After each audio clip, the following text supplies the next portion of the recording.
Welcome to History 112, Lecture 37, The Cold War in American Society.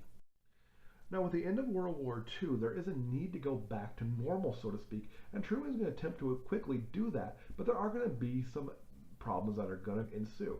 Now, first and foremost, there is no economic collapse. The increased spending on consumer goods that follows the end of World War II is going to be because of all the massive savings. There's also the Services Readjustment Act of 1944, which is also called the GI Bill, is going to provide education and economic aid to returning soldiers. That's going to further increase that spending. And this increase in spending is going to go ahead and ensure that there's no depression. And all this sounds good, except the problem is it's driving high inflation. And the United States is forced to extend wartime price controls when inflation reaches 25%. In other words, what was costing $100 in 1946 was suddenly costing $125 in 1947. And this is a major problem, and the government is forced to intervene. Now, in part due to inflation, there's a sharp increase in labor unrest and several major strikes during 1945. Now, Truman is going to tend to publicly denounce strikes and use wartime powers to seize key industries to keep them operating. On the other hand, he's going to privately pressure the owners to give unions most of what they want. Now, there's additional unrest being caused by women and minorities being forced out of the workplace by employers trying to make room for returning veterans. Now, in response to what's going on, Truman is going to offer his own package of liberal reforms called the Fair Deal. And this package is going to rest on raising a minimum wage, a Fair Employment Practices Act, expanding Social Security, and National Health Insurance Plan.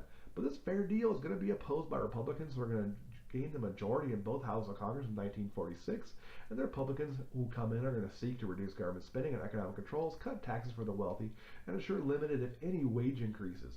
Republicans are also going to want to decrease the power of unions, and in 1947 they passed the Labor Management Relations Act, also known as the Taft-Hartley Act, which greatly dials back some union victories.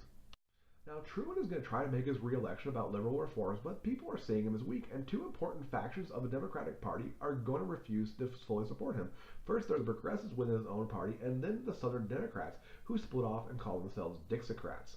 Now, the Republicans are going to nominate Thomas Dewey and seem to be in a strong position to win, but intense campaigning by Truman and his platform to reduce inflation and help the common man is going to resonate. Now, the Dixiecrats are going to go ahead and run under the name States Rights Democratic Party and nominate Strom Thurmond, who is a later Republican senator, who is going to run on an anti-civil rights platform. And he is personally mad that Truman had announced plans to desegregate the Army and tries to make the election about that. Now, the electorate is split and the election is extremely close. Now, here we have a photograph taken the morning after the election, and there is Truman holding up the newspaper headline that Dewey had won the election, but yet he's smiling. And that's because the Chicago Daily Tribune had jumped the gun. Now, this election had been simply too close to call till all the votes were in. And what we find out is that Truman wins the electoral vote and 49% of the popular vote. Is a very close election. Now, importantly, Democrats are going to win both houses of Congress, because what happened in this three-way race was the Democrats had the most votes in most places, even though they only had maybe 49%. That remaining 51, which should have been a majority, was divided between Dewey and Thurmond, thus handing the election by and large to Truman. Now, with the election behind him, Truman is going to try to revive the Fair Deal. Now, with this new Democratic Congress, you are going to see minimum wage increase and expansion to Social Security, but they're also going to be hostile to some of the other things that Truman is looking for, like expanding education aid, national health care, and civil rights issues. Now, Truman is going to go ahead and use his powers to end government hiring discrimination and fully desegregate the armed forces, as he's already promised to do. Now, an important thing that does happen at the same time on the civil rights issue, even though it's not Congress or the president, is the Supreme Court rules that community covenants are going to be unenforceable by courts. And the community covenants were agreements that homeowners had in a neighborhood to refuse to sell or rent to certain types of people based on race. And the Supreme Court rules that those are simply illegal.